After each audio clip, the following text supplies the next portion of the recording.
Welcome to the Defense and Aerospace Report podcast. I'm your host, Vago Muradian. Our podcast is brought to you by Bell. Since 1935, Bell has been redefining flight. Learn more about its pioneering spirit at bellflight.com. And joining us on the program today is my good friend Sambendett of the Center for Naval Analyses, and he's also an adjunct fellow at the Center for a New American Security. Sam, it's been too long. Thanks very much for joining us again. It has been long. Thanks for having me. I'm always glad to be talking to you about all kinds of interesting things. Sam, as usual, thanks very much for joining us. Hope you and yours and your team are doing well. Before we get started, a quick shout out to all of our sponsors. The Defense and Aerospace Report is brought to you by Leonardo DRS as our global sponsor. Northrop Grumman sponsors our weekly cyber report and broader cyber coverage. Fincantieri Marinette Marine sponsors our naval coverage. Elbit Systems of America is our trade show sponsor. And of course, this podcast is brought to you by Bell. Let's start off with a little bit of an appraisal on where Russia is on the coronavirus.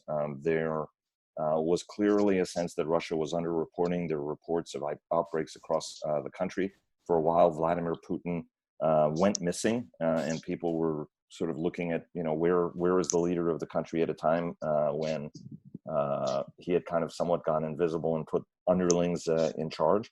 And then there was the news last week that the Prime Minister, Mikhail Mishustin, got COVID, and he's been in close proximity to talk to us a little bit about where the virus is, the impact it's having on Russia, and how Russian authorities are responding. So at this point, Russia has well over 100,000 cases, and more are recorded every day. Russia's largest cities are also reporting a lot of COVID cases, especially Moscow, which is the country's largest metropolis. But the authorities are claiming that they have everything well in hand. At the same time, when Putin speaks to the nation in his regular addresses, he hints that the situation is different depending on which region in Russia is under discussion. So the situation may in fact be a lot worse than the official Russian state media is reporting. Now, Putin was placed sort of in isolation when this all broke out, meaning he was put apart from the rest of the government. He has not tested positive. He's not saying that he is sick, but he is working remotely. And he even said that he actually misses personal interaction. It's true that Prime Minister was in contact with the Russian president. But at this point, what we're seeing in the Russian media is that most of the government structures, most of the key government offices and structures are switching to telework. So the news was probably not surprising that one of the members of Russian government of a certain age is now sick with COVID and is placed in isolation. Well, one of the things which I think is hilarious is this sense that somehow Putin will be fine because even though he's 67, he plays hockey. So that's, if you play hockey, apparently that beats coronavirus. Well, he built up an image based in large part on actual facts of having a very healthy lifestyle and of being very athletic. And he is actually maintaining his physique with daily exercises. He's always been athletic. It was definitely part of his persona that while sort of advancing in age, he can still maintain sort of vigor and energy because he's not drinking and because he's doing physical exercises every day. So that may or may not help, but Putin certainly wants to kind of communicate that he is in very good shape and in very good health for the country. And he's very, very vigorous. And we have to admire his openness and comfort with sharing his naked body with us. I admire that about him. I know that others feel exactly the same way. That's probably the biggest anti-Yeltsin thing he could do, in stark contrast to the previous Russian president who had problems with alcoholism and health and certainly looked like it from the beginning of his assumption of leadership. President Putin wanted to communicate that he is not going to be like Yeltsin. He is going to be healthy. He is going to be sober. He is going to be full of energy and certainly in good shape to govern a country with lots of problems. How is this, there were increased pressure on the government, and there was this sense that there is a little bit more of a democracy movement building, especially as Putin tries to extend his term. There were demonstrations, there were protests about that. How is this whole thing affecting that dynamic broadly? Well, if people can't go outside and protest, it's certainly going to diminish sort of the physical impact of any anti-government action, because in order to be heard, you have to be seen.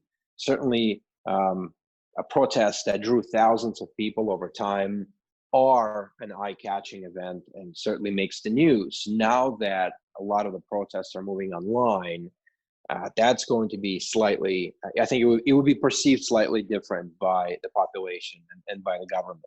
I think government feels that now that people have to be confined and now, in place, and now that large gatherings may not be permitted, or social distancing may have to be enforced, then sort of any anti-government action is certainly going to be manageable, because they may not have that visibility, may not have an impact of an actual physical demonstration with people waving flags and making speeches.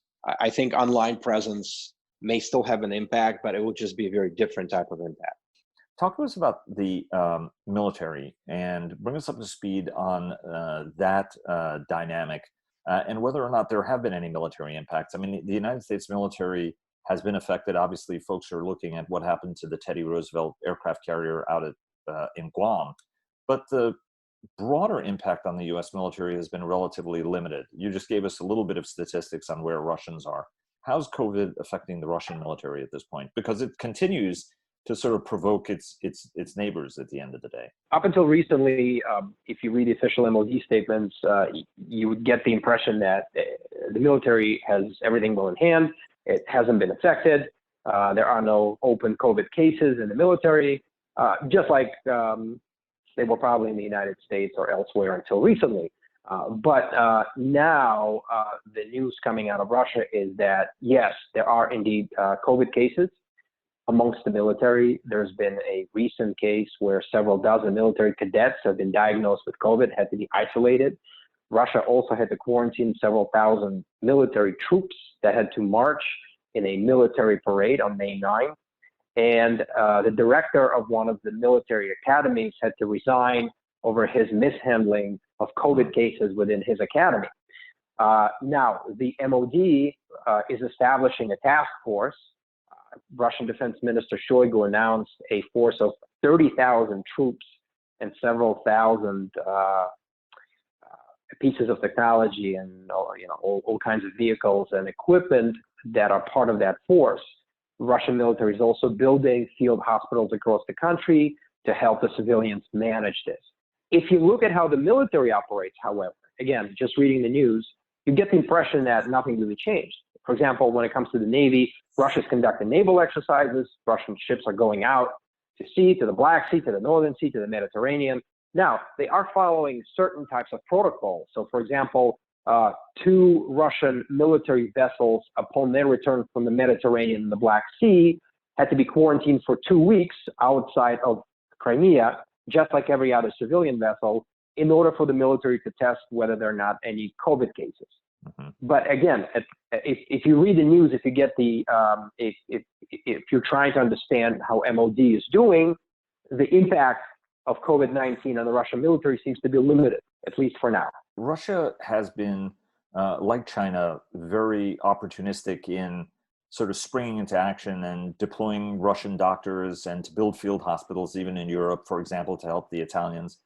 That's a strategic relationship Moscow has tried to preserve, in part because Italy and Russia have had some successful industrial partnerships, right? I mean, the Superjet is one of those programs where Sukhoi right. and Leonardo are partnered on it. Talk to us a little bit about whether or not this is actually winning Russia any friends, or do folks look at this as, somewhat transparent effect, a transparent PR effect? Well, certainly the regions that are treated by Russian military doctors are definitely appreciative of Russian help. And so Italian government and Italian military has been openly thankful for the Russian effort. Two more Italian regions, in fact, announced that they too want Russian military doctors to help them with COVID disinfection and other maintenance. Obviously, Russians have been helping Serbians and have been helping Bosnian Serbians.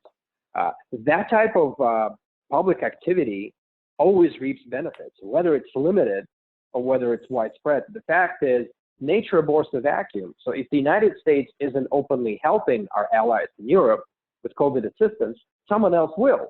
And Russia very deftly stepped into that vacuum and offered help. Again, everybody knows this is of limited nature.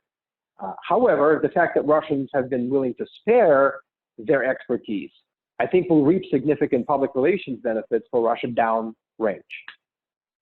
Which obviously is a fear of some observers here in the United States, but also Europe as well, where there have been calls on where is sort of American, the kind of American leadership that the United States traditionally has provided. Talk to us about the impacts of this virus. As you said, the government is downplaying it, and the official statistics are several hundred dead. What's the impact on the Russian defense industrial complex, as they would call it? Again, it seems to be limited, at least for now. Russian defense industrial enterprises are continuing to work. They're following certain guidelines and social distancing and other measures, but they seem to be operating. There hasn't been any widespread shuttering of factories or wharfs or any other place where Russian military technology is developed. Again, we may see some changes down the road if the virus intensifies and if this becomes a true national crisis, but at least for now, you don't get the impression that it's impacting the Russian defense industrial sector that much. Talk to us about two unmanned programs. Orion is one of them, and then the other one is the Marker unmanned ground system, which is by the Advanced Research Foundation, which is Russia's version of DARPA. So these are very significant achievements for the Russian domestic sector working on unmanned systems. Russians have been kind of moving towards this goal for the past decade, seeking to develop domestic systems they can acquire and finally use. So Orion UAV is a medium altitude, long endurance, or a MALE drone. It is equivalent in some ways to the American Reaper and Predator drones. It has been in development for the past 5 or 6 years. It was supposedly tested in Syria, where it supposedly fired a missile on the militants. So Russia initially built this as an ISR drone for intelligence, surveillance, and reconnaissance, or information gathering, and it is kind of built as that type of a machine. But Russians are obviously kind of thinking long-term and are seeking to build a combat capacity into this UAV. So Russian military has acquired 3 UAVs in a single complex, and they will be further testing that UAV because apparently the MOD had kind of more modifications and kind of its wish list grew longer after Syria regarding what it wants to do with it. So this achievement is limited, but nonetheless it's significant because it demonstrates that the domestic industrial sector is finally kind of stepping up and starting to deliver an all Russian UAV system. When it comes to Marker combat UGV platform, unmanned ground vehicle, the news from the Advanced Research Foundation, Russian DARPA, are even more significant. So based on everything Russians have learned so far with unmanned combat vehicles, unmanned ground vehicles, what they've learned in Syria, they're treating this Marker as a test platform. So they're not just building this Marker to be sort of, to look or to work in a certain way. They're actually trying to build a versatile platform on which they could test a variety of weapons, including Marker managing a swarm of UAVs that it could launch, as well as managing to launch loitering munition drones. So this should be kind of a jack of all trades. And because Russia's DARPA is working on it, they're trying to incorporate a limited artificial intelligence into it so that Marker can navigate and orient on its own without necessarily the help of the operator. So it is supposed to be assisting the infantry. It can shoot its own weapons, but it can also coordinate with UAVs. So this is kind of a look into Russia's version of what we in the United States call net-centric warfare. Do we have any sense how good these platforms are? Because the Russians every once in a while are very boastful of a capability they have that tends to turn out to not deliver as much capability. On the other hand, sometimes Russia does really feel leap ahead capabilities, right? I mean, so you can't always dismiss it. Where do you put the progress realistically of these two programs? I think Russia's at a point right now where it is kind of having a very objective, sobering look at what these unmanned systems could do. Obviously, they've taken some of them to Syria, some worked very well, some did not. But all of the lessons from successes and failures are now incorporated into the next generation of these unmanned vehicles. So everything that we have seen so far could be treated as version 1.0 or maybe 1.1.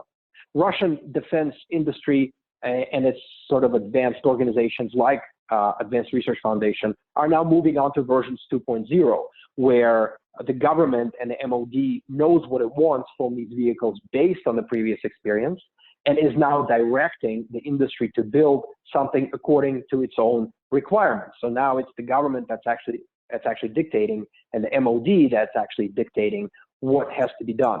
So I think the fact that Russia is testing a range of these systems, from very small to very large, from those that work by themselves to those that work in a swarm, from those that work on the ground to those that are supposed to coordinate and cooperate with unmanned aerial vehicles as well, I think it shows that Russia is thinking clearly that it is moving towards the point where the introduction of some of these systems is going to be realistic downrange. Maybe not right away, but downrange.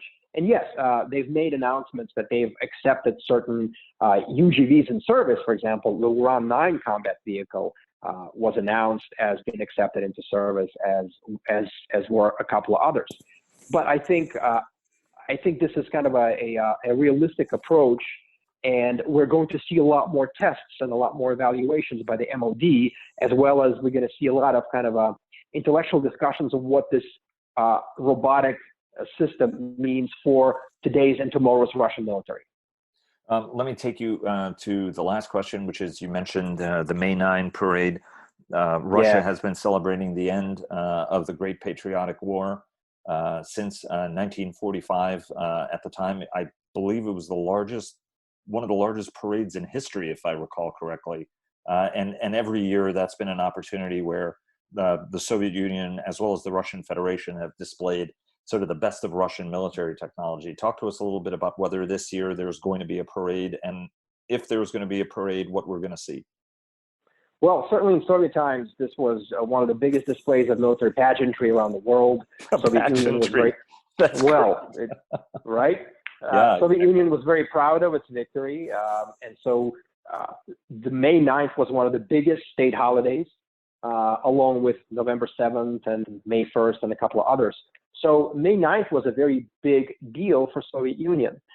When Russia picked up military parades once again in the late 90s, it kind of picked up the same mantle, that the parade is an homage to those who fought and those who survived, as well as sort of a nod to those who will fight in the future.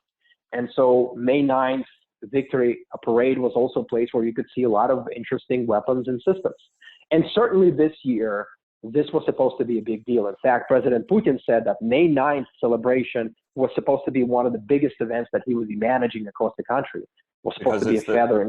75th anniversary of the 75th anniversary. Yeah, it's one of the big sort of anniversaries. And of course it matters because every year the number of veterans, World War II veterans, is becoming less and less. In fact, World War II victory is moving more and more into history the way World War I is for us right now, right? And so this year, Russia was supposed to gather World War II veterans. They were supposed to march. A lot of interesting weapons were supposed to be displayed. World War II sort of weapons were supposed to be on display. Russian military cadets were supposed to march, to young people, the women in uniform. So this, and of course, it's not just one parade. It is a series of parades, dozens of parades across the country, and a lot of activity related to learning about history, learning about weapons, learning about the Soviet role in the war. And now that's not going to happen. So Moscow finally relented. It pushed off the decision until recently, and so it finally said we're kind of rescheduling the parade. It's not going to happen on May 9th. And so now the questions are when it's going to take place. So a couple of dates have been kind of floated. June 24th is one date. On June 24th, 1945, Soviet Union held its military parade as the troops and the weapons it displayed marched directly to the front. So that parade was held 2 days after Germany attacked.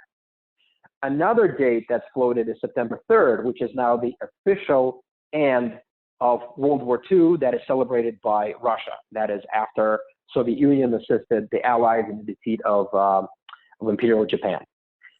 There hasn't been an official announcement whether one of those dates was picked, but Russia will probably make a decision soon because so much preparation has gone into this. So much emotional investment went into preparing for this 75th anniversary of victory over Nazi Germany. За Родину, за Сталина. Exactly. And those slogans worked. Hey, Slava Sovietskim Tankistan.